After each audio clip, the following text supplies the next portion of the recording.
Ah, shut up. What have you been up to then, little fella? I don't.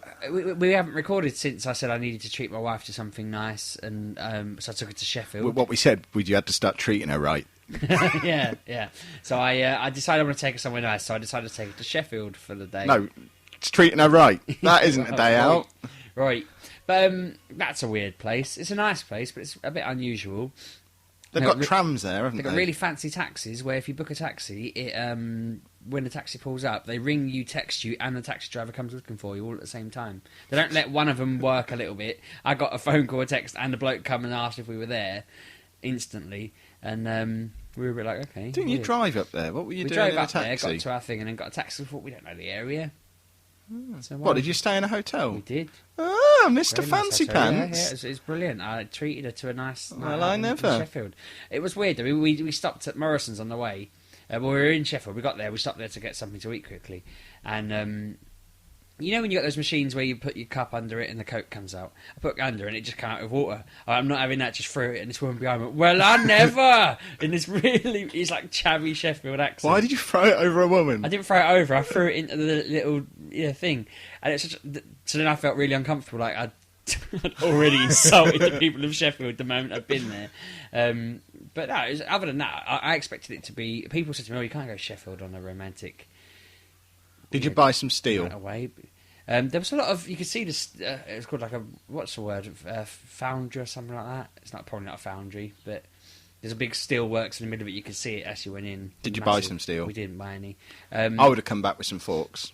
There was a sign that kept making me laugh the whole way through, and I actually made a note of it on my phone, thinking I'll ask Kev what he would call this. So it's all the entertaining places in Sheffield, all in one place, right in the middle of, I assume, Sheffield. So it's the very centre, and it's where all the entertainment is. What would you call it? The middle of Sheffield. There were signs everywhere for Centertainment. And I kept just thinking, what is this entertainment? And every sign just pointed that way towards it, and it was just loads of cinemas and stuff like that. But I've been to Sheffield, I think. You've not been to the entertainment? No, I don't think I sort of stayed on the outskirts. Was the place you went to at the was it at the arena place? Yeah, the Motor Point Arena. Yeah, because I think I've seen Muse there. But because that's sort of on the outskirts, and the Premier Inn I stayed at was sort of on the outskirts, and the TGI Fridays I went to was sort of on the outskirts, I never made it into the centre of Sheffield. Yeah, well, I kept... Again, I think I said this to you in a week, I kept calling it the Motor Storm Arena, which is a game. So when I'm booking a taxi, I'm like, the Motor Point Arena, I'm sure it's Motor Point. So that was a bit confusing. We probably went to the similar... We didn't go to TGI Fridays, but we probably walked past it to go to Bella Italia. It's opposite the big shopping centre that's there where you get on the trams, but I take it you didn't get on a tram if you got a fancy pants Taxi. Taxi. But yeah, we got to the Motor Point Arena and we didn't know who was supporting him. We saw Michael Buble and we didn't know who was supporting him. I didn't even consider that. Was it Cher? Well, basically, because like what I'd done was I thought I need to do something nice for my wife. I want to take her somewhere, do something fun, and because she has to put up with a lot. I went on the internet, and the first site I went to just randomly mentioned that Michael Bublé had announced he was doing a quick rehearsal gig in Sheffield. That like 2 days time, tickets go on sale the next morning. If I get up early, I can buy them. Job done. Rehearsal gig? Was he there in a tracksuit? Tracksuit and a vest? I didn't really know what that meant. I just assumed, because it was a charity gig. So I thought, well, he's going to put a bit of effort in because it's charity, isn't he? And it's the first one of his big European tour. I thought that'd be quite cool. But the best thing was the prices, instead of being like 70 quid or whatever, they were 25 quid flat rate. And I didn't realise that either. I basically went, best tickets available, purchase, pay, then looked at the receipt thinking... I should have probably looked at that beforehand. I haven't got any money. I'm by no means, I'm absolutely skint. I should have looked at it, but I was in such a, when you're clicking really quick to rush through it to make sure you don't lose the tickets. As everyone is when Michael Bublé's on offer. Exactly. So, I was chuffed to find that I'd accidentally bought probably the cheapest gig Michael Bublé's ever going to do in the history of time. So we got there, and I said to my wife, these are our tickets. And it was like Block C, like row 14 or something like that. And I said to her, I think that is back here somewhere. And we're looking on this row, and it's like saying row 50, like row 70. And I'm thinking, well, that seems a bit unusual. The thing said, because it had BK row C. Burger King. The and Burger King sponsor back row C. So I thought it was the back of C. But it turned out it meant block row C or something like that. So anyway, we're walking along, and we're getting closer and closer to the front, and I'm thinking... this is actually row 14 of the whole damn thing. And we were, and there wasn't even 14 rows. Which Could you confused me. taste Buble's sweat from where We you could were? smell him. I actually said to my wife, "This is smelling distance of Michael Buble." Were you in the splash zone? But there weren't 14 rows in front of us. I counted, there were 10. So I don't know why we weren't row 11. Sheffield, isn't it? Yeah, is it? I mean, I wondered if they left out 13, but then maybe forgot and left out 12 as well. But because I thought 13's an unlucky row, you don't want to be in row 13. But no, we were so close to the front. And then the people who were supporting, have you ever heard of Naturally Seven? No. Right, they perform in a very unusual way. Naked? No. They Wrapped in tinfoil. They're a band. So there's 7 of them, I'm assuming, because of their name. I never realised the connection. But they're a band, so they have instruments and everything, but obviously it's naturally 7, so what do you think their instruments are? Where do you think their instruments come from? I think they're performing with body parts. Basically. But not... Are they playing air guitar? Generally, it's their and making voices. that popping noise by putting their finger in the side Pretty of their much. cheek. It was amazing. The 7 of them come out, and they had a guy behind a sheet, and it looked like I say it looked like there was a shadow of a drum kit around him. So he's playing the drums, and it sounds like a drum kit. And there's a guitar, and the guy's singing, and then all the other sort of instruments from the songs are there. And then this thing come down at the end, and it's just him going, like moving his arms up and down, pretending to drum, and he's just going.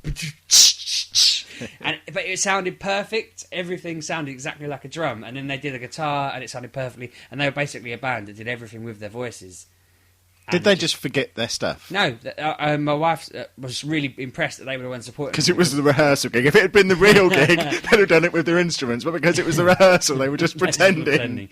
But she said to me, "I know this. I showed you this group. They're on a subway in France, and they just started singing randomly, and people started filming it on their phones. So they're quite famous from that. And apparently, Mickey Bubbles picked them up and went on tour with them. And they were amazing. Probably one of the most impressive things I've ever seen, because they did like Englishman in New York, where it was called, that song, and it sounded perfect. All the instruments and everything. They did loads of songs like that, where they were just, one of them was the bass guitar, one of them was a flute, one of them was a guitar, one of them was a drum kit, one of them was just a singer. But I'd recommend YouTubing them, Naturally 7. They were brilliant. It was well funny to watch them, because they were just going off on a guitar solo. They should have been Buble's backing band. Well, they did midway through Buble's thing. He's got some balls, right? Because he came out and he's singing. And it's, you said to me, isn't he just a cover singer? And I was like, no, he's got his own songs. And he did sing his own songs, but he sang a lot of random songs that they weren't even songs he released. He just said, "I've always loved this song. I'm going to sing it for you now." And he sang it, and he was quite funny. He kept just cracking jokes. He said he's got a kid coming in the next month or so. He hopes it's his wife gets around. He kept going, "She's been around, yeah, she gets around. I don't know who it could be. It might be mine." And I'm thinking, if she was there, she's like, whew. But so he randomly, and bearing in mind this is Michael Buble, so middle-aged women love him and want to just destroy him. He first of all, he come to the front and sang happy birthday to some girl and kissed her, and then randomly midway through he just walks into the crowd and just walks through everyone. Just starts walking through right up to the back and just climbed onto this other stage at the back that I didn't notice was there when we came in. And then this Naturally 7 came out, and they did a couple of songs where they were the instruments and he was the singer. And that was pretty impressive, although because we were at the front originally, we had to then turn and stand. What happened to the original singer of Naturally 7? Was he sweeping the other stage while they were performing? I assume. I didn't see who was doing what part, but I assume he probably doubles up as a piano or something. But it was that impressive. They all could do an instrument. I was just thinking, while I was watching, I was thinking, if I practiced to be good at being any old instrument, just sounding, I could probably knock one of them out of the band and be one of the new member if I could get better than him at being a guitar. But I always wonder if they just travel around, trying to listen out for people that might be quite good. If I could be the woodblock man. You are known as that in some circles. But yeah, just come out. If you anyone listening can do a mean triangle or something like that, and I'll get onto. I was thinking I'd be the triangle. You'd be the square. How dare you sip your beer like that at me? But yeah, it was really impressive anyway. Buble was cool. I said it was a rehearsal gig, but there was only one moment in the whole thing, and I didn't even notice it at the time. My wife pointed it out to me afterwards, where it seemed like there was any rehearsal going on. He basically said something like, "Can you lower the music on this one while I sing it, like make it a bit quieter?" And that was it. That was the extent of his rehearsing, which I kind of thought he's been doing it for years, hasn't he? So it wasn't really in need of rehearsing. But No, it was awesome. I mean, I only like 2 of his songs. That my wife listens to all of them. She loves him, but he was really entertaining. I think if anyone can keep an eye out for stuff like that in future, he was well worth. So seeing. was he wearing a tracksuit? No, he would come out in his normal suit. He actually changed into another suit later. A sequin-covered suit. It was actually outstanding. He went out and then come back on the encore in like a sequiny suit thing, and I thought, Brilliant. Jesus Christ! And he said, I'm actually planning to wear a sequin suit at our live show. He cracked a bit of an inappropriate gag, like his mum and dad were there, and he kept referencing them, and he was like, "I'm really not going to convince them I'm not gay, am I?" And then he did this really. I couldn't decide whether it was awesome or cheesy. He stopped all the singing and then started like a roll call of all of his group, and it was called like Buble's Boys or something like that. And he had like a football badge that just kept rotating, and he kept bringing them up. Like the football, you know, on Sky when a football comes on, they'll have like Peter Crouch there, and they'll bring up stats about him, and it'll be rotating on the screen. He just did that with every member of his band and introduced them. And when they joined Buble's team or whatever, I can't remember what he called them, but yeah, it was funny. But I kept thinking I can't decide whether this is a bit too cheesy, because after the 8th or 9th person, because he had so many people, and even let them do a song or two. I thought to myself, is he letting them do a song or two, or is he just, I can't be asked to do the next 2, so they're just going to play? But he put on a good show. It was quite impressive. As I say, I'd recommend seeing him if your partner likes him or you like him. But I know so is this you've officially completed your transition into becoming an old man now?